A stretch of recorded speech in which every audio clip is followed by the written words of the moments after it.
Would you like to introduce us? Oh, sure. Welcome to the Coaching Mixer. Um, we have had it's like the longest winter of all time. Elena's been in a blizzard. How are you doing? Yes. I'm cold, but good. I think as far as blizzards go, it was like as good as possible for me. Like, we didn't lose power. We were warm and cozy. We knew it was going to happen, so we like stocked up on snacks. We are now all shoveled after some like real workouts yesterday. Yeah. And we did get our road plowed. So like good. And also I'm deeply questioning why I ever moved out of Southern California in times like these. Yeah. I had a Hawaii phone number for, I want to say like probably 5 years because our intention when we lived in Boston, when I lived there, the year I was pregnant was also a year that they got like 100 inches of snow over the season and like shut the whole Oh state no. down. And I was like, nope, nope, nope, we're moving to Hawaii. But then, we had kids and moved back to Canada. But I kept that 808 phone number for a long time. And whenever I'm sitting here in my cold little office, I have my blankie on. I just think about like, could have lived in Maui. Still time. It's still possible. Maybe when I retire. There you go. Yes. I love that as like an aspirational thing. Like just commit, get that Yeah. phone number. Yeah. How is it there? I mean, I feel like It's you're cold, always it's having sunny. It's snowstorms. Yeah, we might get some snow. But I think I might have mentioned I don't know, like I'm in this very weird time of my life where I'm just exploring things I've never really considered doing before. And one of the things with the Olympics having happened, my kids were like, we need to learn how to ski. And I'm like, let's learn how to cross country ski because I think that that would be more my speed. I don't really like downhill stuff. But we've been doing that, which I think helps with like an activity. So I'm like, ooh, when it snows, I can go do Yeah. something. Um, I did like fall a bunch of times though the other day, and I'm definitely feeling my 40s. I was like, Oh I can't turn my no. head. Oh no. Yes, learning to fall seems to be a key that of something I have not mastered. But yeah. Yeah. I am honestly a little surprised you aren't all Canadians are not taught No, how to ski from like the womb. no, no. I mean, a lot of people are. I think people who live like near the mountains definitely Yeah. do it. But yeah, we might have had one gym class where they put us in downhill skis, and I was like, this is No. not, no, it's not for No. me. Winter, cold, no. Hmm. Yeah. Yeah. That is fun. I like that as like an idea for how to make the winter more bearable, to have something to look forward to. Yeah. I mean, unless I break my leg, and then that probably won't be. Only I could do that though. I'm like, it's surprising.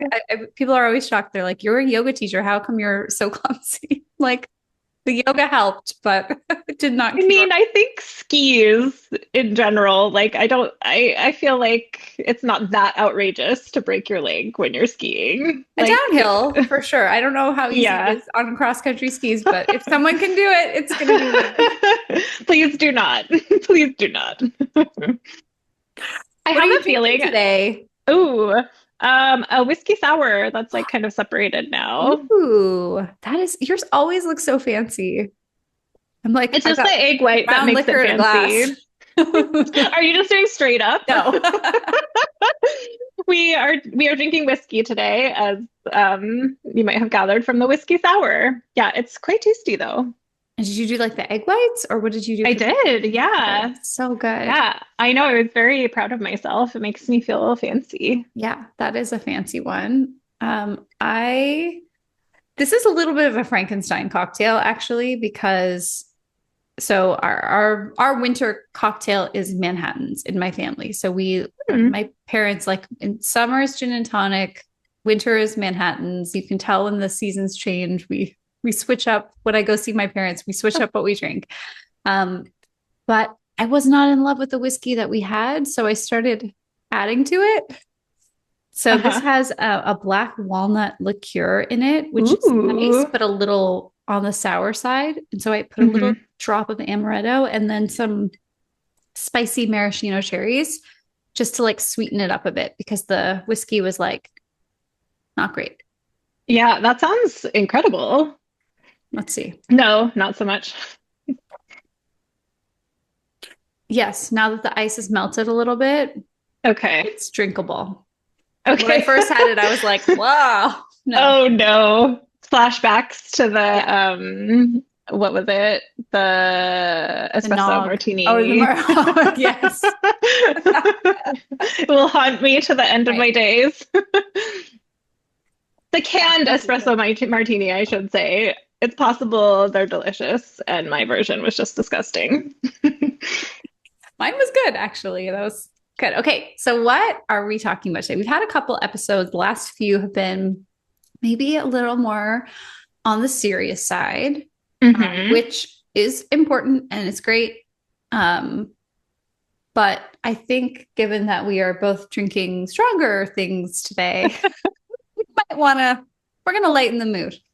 Needing an escape from the snow. I was thinking, like, I wonder if all of the episodes we record over the winter are just going to be like dark and Yeah. somber in Yeah. tone, and then as soon as spring hits, we'll be like, woo! Yes, I think, I mean, it'll be fun to know. Yes. Um, One thing I wanted to talk with you about specifically because you do work with so many creatives. Hmm. Um, and I've started working with some folks who are working on books. It's one of those things. It's like I'm writing a book, so I'm talking about it. And a lot of the people who maybe have been kind of in my world but are working on that now are deciding that now's a good time to have me as a coach because I can really relate and sometimes commiserate and ultimately helpfully coach them through it. Um, but one of the things that had come up when I had asked for some listener questions was someone asked about like what our creative processes are. I thought it'd be really Hmm. fun to talk about this because we're right now we're recording a podcast and a lot of people have very fixed ideas about what that looks like. Both of us create content. um, you're involved in lots of things outside of your business that are very creative. I'm starting to kind of dabble in some things for my own fun and enjoyment of life. um, but I know this is kind of like a mystical thing for a lot of people around how do you remain creative, maybe so like maybe we start in like the context of your business. Hmm. So I'd love to hear if you don't Sure. mind sharing. Okay. Um, I guess there are a lot of different elements to this. I will say my primary inspiration for my business is myself. I hope that doesn't sound egocentric, but like Oh, it's it's fair. like I get a lot of my content for other people from things that I am struggling with. Yeah. And so I usually like sometimes I need a little distance from the thing, but sometimes like I actually help myself process through something by like figuring out how to help other people who are Mhm. struggling with the same thing. So like more concretely, like when I was more directly doing a lot of content around writer's block, that was like inspired by my struggle where I was like, I should write something. I should write a post or more posts on Instagram or blog posts or something. And like feeling like crickets in my head. And then like kind of working through in real time how to move through that. So I also think like it's interesting. I think the question as it was posed was like kind of putting it was like pitting creating like creative endeavors like almost against Mhm. having like a full client load and like showing up for your clients and stuff But I actually get a lot of inspiration, both from myself and then also from clients and what they're working through. Like that's actually a lot of fuel comes from those interactions in terms of like, oh, like what do other people who are struggling with this need to hear? And like, how can I help them? Hmm. And like, of course, I understand like if I have a client load such that I'm feeling depleted at the end of the day, then maybe I don't have capacity for a lot of creativity. That's a whole nother conversation though. Then like I explore why am I is this a season where I'm just wanting to serve and like not create a lot outside of it? Or like do I want to create more space in my life? Or do I need more space in my life outside of client load? Yeah. I don't know. I just talked a lot. No, What no, are your thoughts? that's so good. And I think, it's funny because I know you were kind of joking. You're like, I hope it's not egotistical to say, but I think that a lot of times people don't realize that there's so much good content in whatever it is we're struggling with. Mm-hmm. Um, we've talked before about like, is it ethical to coach someone who you've never been through what they've gone through? Um, and we have ideas about that, but I think it's actually really hard to create effective content that like means something to someone if you haven't experienced something hard. And you know I do think being a business owner is actually inherently very creative because you are taking in some crazy idea from the ether and you're turning it into something that gives you a job and hopefully helps a lot of people. But a lot of folks are like, well, I can't coach on something or I can't consult on something that I haven't figured out completely. And Mm, I kind of feel like I wish I could kind of delete that thought from people a lot of times because I'm yeah. like, no, you're in the thick of it. This is when you can actually use what's going on for you as the best raw material. Like if you figured out how to I'm working on something right now. I was like helping someone with their calendar. I'm like, ooh, this has to be a program. Like I want to help people figure out their like productivity and their calendaring when everything's not always up to them. And we have all these Hmm. really pretty systems and planners and all the things. But what does it actually look like when you are juggling work, family responsibilities, things that come up in your business that you really are not in your control? You're trying to have a life, you're trying to do the self care, you're trying to do all the things. I have a method for doing that came up because I used to get so overwhelmed and I hated planning so much. Hmm.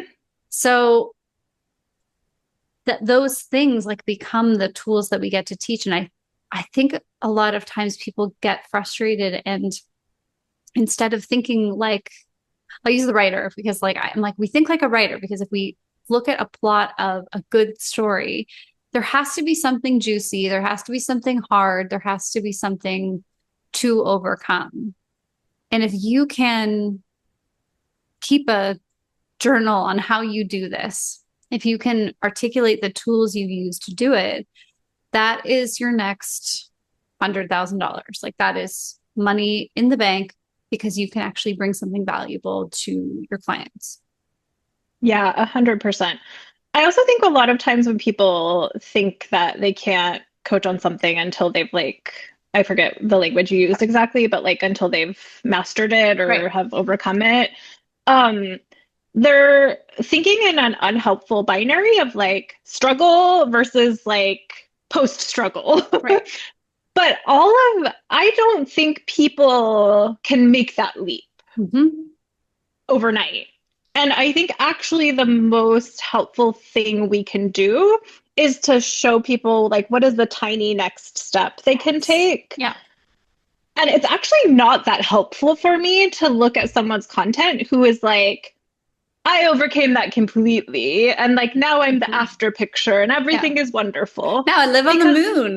now I live on the moon and I somehow sunbathe here and all is wonderful. Um, I feel like this drink is a little stronger than my previous ones, also, just FYI. We're like I five love it. minutes in. It's gonna Love be it. fun. Um, I don't think that's actually not helpful to me because it feels so distant from me. I guess like literally because they're on the moon, but also like emotionally, it feels too distant. I'm like, I don't understand how to get from here to there. I don't think it's even possible for me. Maybe if I were a different person. And that's not helpful. But if I am like in the trenches of writer's block and someone can show me not necessarily like how to publish a best-selling novel, Hmm. but how to get 100 words on a page in 5 minutes, Yeah. that's like everything that I need. And so if you can make tiny, tiny steps forward, no matter where you're at, no matter how small you think those steps are inconsequential, like it's just if you can create some movement, Hmm. that is infinitely helpful to Yeah. people. And I would argue much more helpful than like the extreme. I'm with you, and I think that it's like the best news. I was talking with someone about this the other day who was like asking me about like my process for creating podcasts and videos. I was telling her about what we do. I'm like, oh, well, we make a drink. Sometimes it has alcohol in it. We decide maybe something we might want to talk about. And then an hour usually goes by and we're like, oh, okay, let's wrap this up. Often And we she decide was, the drink 5 minutes before the call, and yeah. like sometimes we decide the topic on the call, as is the case for today.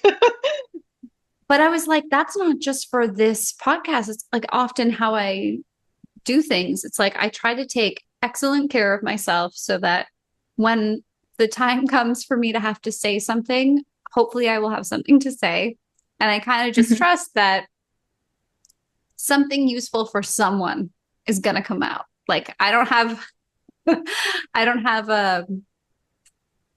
the I don't know, the confidence to say that everything that spews from my mouth is amazing. It's not. But I know that something I'm going to say in a video, in a post, in a book, it's going to land with somebody. And that's like kind of all I need. I'm like I don't need a lot of Hmm. gratification. I don't need much. I just need to know that in the future someone's going to get something from it. But her mind was kind of blown because she's like, I have been sitting here working on content for days and I hate it. And I hate like the lighting and the polishing and the expensive equipment and all the stuff. And so we kind of talked about, I was like, well, what are people buying from you? Like, what do you want them to feel when they're watching your videos? And she was like, I want them to feel like I see them. And I'm like, okay, her business, I won't share too much for just for privacy, Sure. but I'm like her business takes people through a pretty intense transition that is going to create it's going to require them to let go of an old identity, let's say that. Hmm. That is terrifying for a lot of people. And I was like, do you think that someone is going to feel more safe hearing about this from you if you are with perfect lighting, a dim background, like full makeup, power suit? Like, do you think that's like more reassuring to somebody?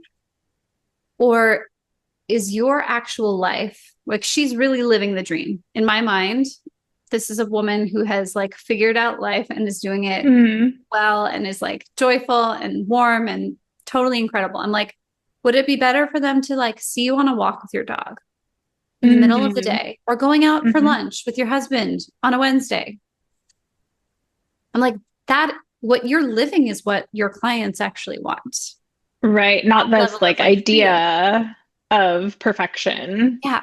And so I thought it was interesting because I'm like, we tend to adopt the creative process of someone else, usually an expert, usually somebody who's like, I don't know, if a famous writer says, well, I spend 8 hours a day at my desk Oh, writing, and it doesn't matter. Like, is it Stephen every Pressfield, The War of day. Art? Like, he's just like, it's a battle, you and your writing. It's just war every day. I'm like, I liked that book at some point in my life when I was a different person, but now I'm like, Mhm. about 90 minutes tops in me when it comes to writing. And these Mhm. days, I am dictating my book to my computer Mhm. and letting it write it, and then I will do the editing. Yeah. So I think it's really like interesting because we can adopt what we think the right creative process is, but it may have nothing to do with us, it may have nothing to do with what our clients actually need. And it may actually make the result really hard to create. Yeah. I'm a huge fan of following ease when it comes to creativity. Mhm. Um, and I think there's something to be said for like buckling down and putting in the hard work and whatever. But like especially when you're starting, or especially if you're feeling like creatively blocked or are struggling with like finding your voice, I am a huge fan of following ease. Like, and I literally will like walk my clients sometimes through the process of asking them what would feel easy in the direction of whatever it is you're trying to do. So like if you're trying to like show up on social media more to promote your business, what would feel easy? Or if not easy, like what feels like doable? Like what's a step that feels like you could take it Mhm. without a whole lot of like brain drama or Right. coaching? Right. And then I find like if you give yourself permission to do that and then get creative around ways to like turn up the volume on that a little Mhm. bit, it's kind of magical what you can create. You can actually end up doing like huge things that would have seemed impossible by following what feels easy and then amplifying them. Okay. And I know that someone listening to this has a thought that if it's easy, it doesn't count. Ah, mhm. Can you tell me what you say to people? Like, because I think that that's often why people choose work ways of working that are not actually in alignment with their energy levels, with the way they put things out. Like my client, for instance, she knows her people so well. She could sit down, rhyme off a whole thing. Her teaching is really powerful. When she's coaching, it just kind of flows out of her. And yet, it's so interesting that the process that she selected for herself is like scripted, artificial, Mhm. really like high maintenance, and Mhm. not at all her vibe, Yeah. because it's like, well, that's the way it's supposed to be done. Mhm. Because the way I normally do it is just too easy. Yeah. So I think I could go on a whole soapbox about this, but like if I were actually coaching someone around this, I would go back similarly to what you did. I would go back to like why are they doing this? What is the point? Is it aligned for them to follow this very strict set of rules? Mhm. Most often that's not the case. I'm open to that being the case, maybe so, but then I think at least they know it's in alignment and then we can like troubleshoot around that. But like in the case with your client, it was not actually in alignment. And so I think actually part of what makes it feel difficult, let me see if I actually have the brain capacity for this after half of a whiskey sour I articulating this. like it. I like it. I think I think often a big part of what makes doing things a certain way feel difficult is not necessarily the mechanics of them, but rather like the resistance that we feel toward doing something that like sometimes our subconscious is alerting us to the fact that it's not actually in alignment with what we want to be putting out in the world. So like I would be curious with this client if like sure maybe there was a rule but maybe she was like subtly resisting this idea of perfection that she thought she had to perform on behalf of herself and on behalf of like what she's creating in the world and on behalf of her clients. It's not necessarily a conscious thing, but I think there can be a lot of wisdom in our resistance.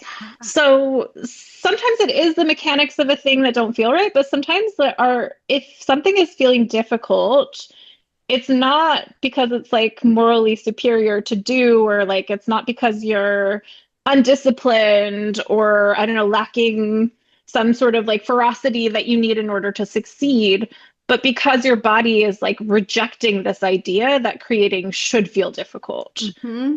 Because I don't actually think, I think humans have like an innate drive to create when they're in conditions that feel like safe and supportive. Mm-hmm.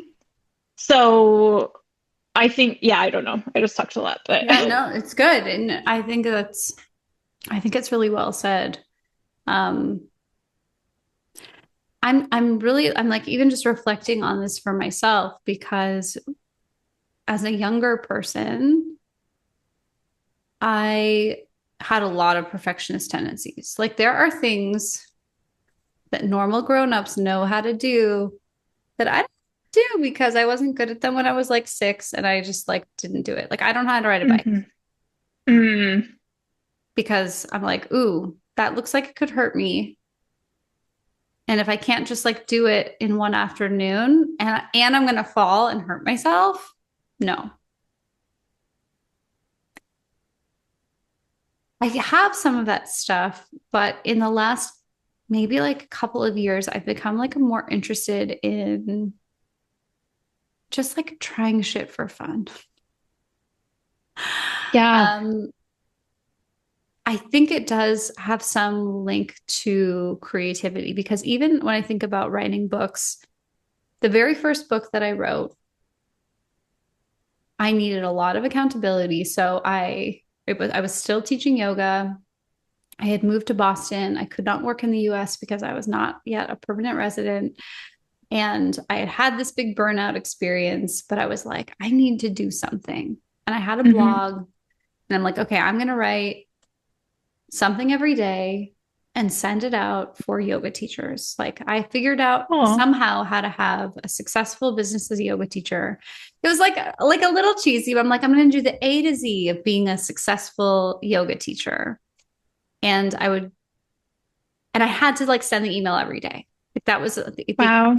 of like A to Z. I don't know what X is going to be. I was just gonna ask I don't remember. what was X? It might have been like crossing things out. Like it might have been about boundaries or something. uh, I don't remember. It's still on Amazon. I bet I could find it.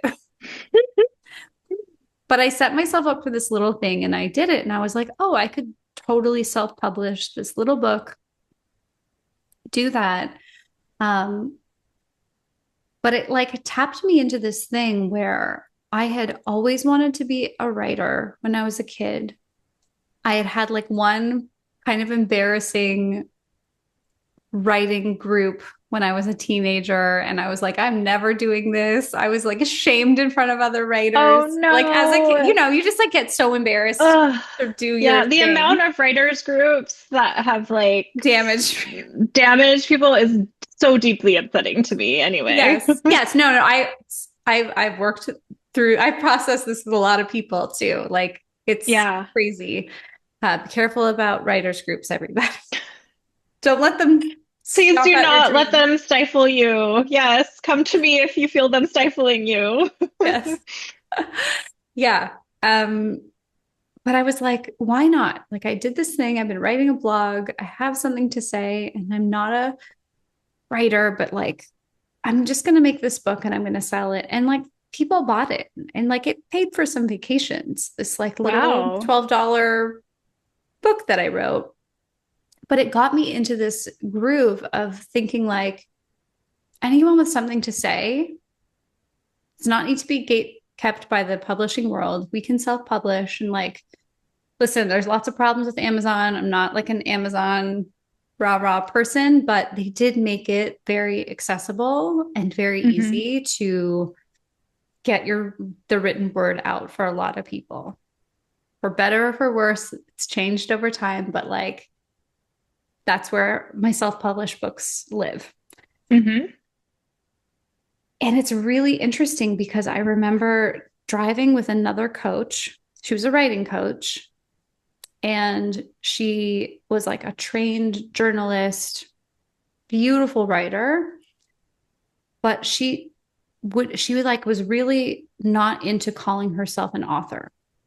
Huh. She's like, well, I can't be an author because I haven't published a book. And I'm like, Oof. so what do you call yourself? She's like, a writing coach. And I'm like, but haven't you published, like, if you author a paper, doesn't that make you an author?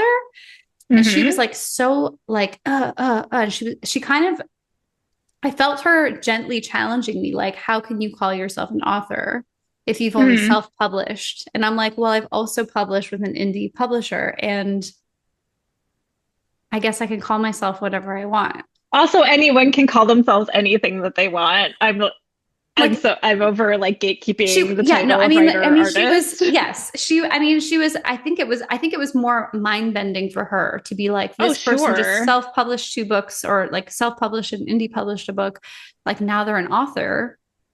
She had published a lot more things than me, but it was like Right. really a big sticking point. And I just think that sometimes all of this very long, it's my long, detailed way of saying, um, I think what kind of got me out of the perfectionist mindset that definitely held me back for more than the first half of my life so far was like not needing to, I guess, like classify myself as an expert. Hmm. Like, I just have a thing to say. Why not put it out there? Why not make it more available?